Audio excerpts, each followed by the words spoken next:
ಮೂಡಿಗೆರೆ ಜಿಲ್ಲೆ ಬಾಳೂರು ಮೀಸಲು ಅರಣ್ಯ ವ್ಯಾಪ್ತಿಯಲ್ಲಿರುವ ಎತ್ತಿನಭುಜಕ್ಕೆ ಪ್ರವಾಸಿಗಳು ಅತಿಕ್ರಮ ಪ್ರವೇಶವನ್ನ ಮಾಡಿದ್ದಾರೆ. ಎತ್ತಿನಭುಜ ವ್ಯಾಪ್ತಿಯಲ್ಲಿ ಚಾರಣ ನಿಷೇಧ ಮಾಡಿ ಅರಣ್ಯ ಸಚಿವ ಈಶ್ವರ್ ಖಂಡ್ರೆ ಆದೇಶಿಸಿದ್ರು.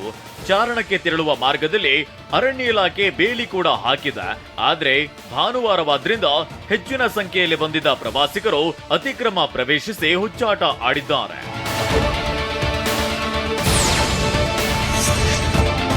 ಬಿಜೆಪಿ ಸದಸ್ಯ ನಾಗರಾಜ್ ಅಸುಂಡಿ ಅಪಹರಣದಿಂದ ಅಧ್ಯಕ್ಷ ಉಪಾಧ್ಯಕ್ಷ ಚುನಾವಣೆಗೆ ಹೈಕೋರ್ಟ್ ತಡೆ ನೀಡಿದೆ. ಬೆಳಗಾವಿ ಜಿಲ್ಲೆಯ ಕಿತ್ತೂರು ಪಟ್ಟಣ ಪಂಚಾಯತ್ ಅಧ್ಯಕ್ಷ ಉಪಾಧ್ಯಕ್ಷ ಚುನಾವಣೆ ಇಂದು ನಿಗದಿಯಾಗಿತ್ತು.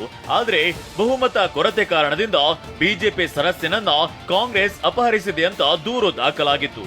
ಅಪಹರಣ ಪ್ರಕರಣ ಮುಂದಿಟ್ಕೊಂಡು ಮಾಜಿ ಶಾಸಕ ಮಹಾಂತೇಶ ದೊಡ್ಡಗೌಡರ್ ಕೋರ್ಟ್ ಮೆಟ್ಟಿಲೇರಿದ್ರು. ವಿಚಾರಣೆ ನಡೆಸಿದ ಧಾರವಾಡ ಹೈಕೋರ್ಟ್ ಸಂಚಾರಿ ಪೀಠವು ಚುನಾವಣೆಗೆ ತಡೆ ನೀಡಿದೆ.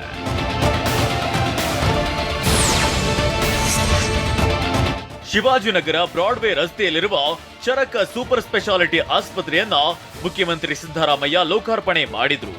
ಬಿಬಿಎಂಪಿ ವತಿಯಿಂದ 4 ಮಹಡಿಯ ಸುಸಜ್ಜಿತ ಚರಕ ಆಸ್ಪತ್ರೆ ನಿರ್ಮಾಣ ಮಾಡಲಾಗಿದೆ. 24 ಕೋಟಿ ರೂಪಾಯಿ ವೆಚ್ಚದಲ್ಲಿ 130 ಹಾಸಿಗೆಗಳುಳ್ಳ ಸುಸಜ್ಜಿತ ಆಸ್ಪತ್ರೆ ಇದಾಗಿದೆ. ಕೋವಿಡ್ ಬಳಿಕ ಪಾಳು ಬಿದ್ದಿದ್ದ ಆಸ್ಪತ್ರೆಗೆ ಈಗ ಮರುಜೀವ ಬಂದಿದೆ. ಕಾರ್ಯಕ್ರಮದಲ್ಲಿ ಶಾಸಕ ರಿಜ್ವಾನ್ ಹರ್ಷ ಸೇರಿದಂತೆ ಅನೇಕರು ಉಪಸ್ಥಿತರಿದ್ದರು.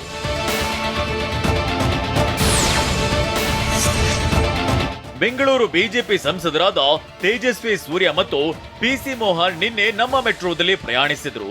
ಕೆಆರ್ ಪುರಂ ನಿಲ್ದಾಣದಿಂದ ಕೆಂಪೇಗೌಡ ಮೆಟ್ರೋ ಸ್ಟೇಷನ್ ವರೆಗೂ ಸಂಚರಿಸಿದ್ರು. ಮೆಟ್ರೋದಲ್ಲಿ ಪ್ರಯಾಣಿಕರ ಸಮಸ್ಯೆಗಳನ್ನ ಆಲಿಸಿದ್ರು. ಜೊತೆಗೆ ಪ್ರಯಾಣಿಕರ ಸಲಹೆಗಳನ್ನ ಸಂಗ್ರಹಿಸಿದ್ರು.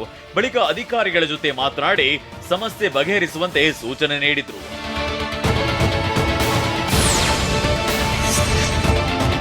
ಉಪ ಲೋಕಾಯುಕ್ತರಾದ ನ್ಯಾಯಮೂರ್ತಿ ಬಿ ವೀರಪ್ಪ ಹಾಗೂ ನ್ಯಾಯಮೂರ್ತಿ ಫಣೀಂದ್ರ ಬೆಂಗಳೂರು ನಗರ ಪ್ರದಕ್ಷಿಣೆ ಹಾಕಿದ್ರು. ಬೆಂಗಳೂರಿನ ರಸ್ತೆಗಳಲ್ಲಿ ಕಸ ವಿಲೇವಾರಿ ಬಗ್ಗೆ ವ್ಯಾಪಕ ದೂರು ಹಿನ್ನೆಲೆಯಲ್ಲಿ ಖುದ್ದು ಪರಿಶೀಲನೆ ನಡೆಸಿದ್ರು. ಯಾರು ಇಲ್ಲಿಗೆ ಬಂದಿಲ್ಲ ನೋಡಿಲ್ಲ, ಒಂದು ದಿನ ಕಾಲಾವಕಾಶ ನೀಡಿದ್ದೇವೆ, ಎಲ್ಲ ಕ್ಲಿಯರ್ ಆಗ್ಬೇಕು, ಆಗಿಲ್ಲ ಅಂದ್ರೆ ಕಠಿಣ ಕ್ರಮ ತೆಗೆದುಕೊಳ್ತೇವೆ ಅಂತ ನ್ಯಾಯಮೂರ್ತಿ ಫಣೀಂದ್ರ ಸೂಚಿಸಿದ್ದಾರೆ.